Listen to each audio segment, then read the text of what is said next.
नमस्कार, मी मृणाली पिळणकर. तुम्ही पाहत आहात LS मराठी.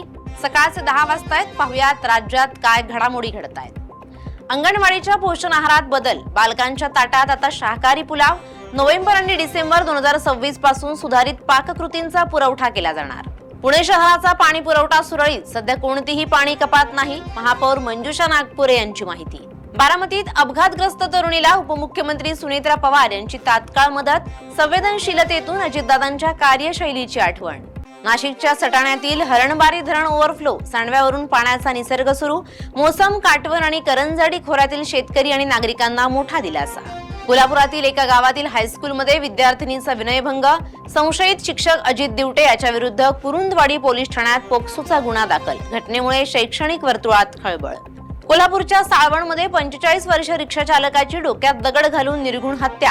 हत्येचं कारण अद्याप अस्पष्ट. पोलिसांकडून प्रकरणाचा तपास सुरू. कोल्हापूरच्या अंबाबाई मंदिराच्या संवर्धनाचं काम चालू असलेल्या कामामध्ये घोळ. जिल्हाधिकारी कार्यालयात राडा.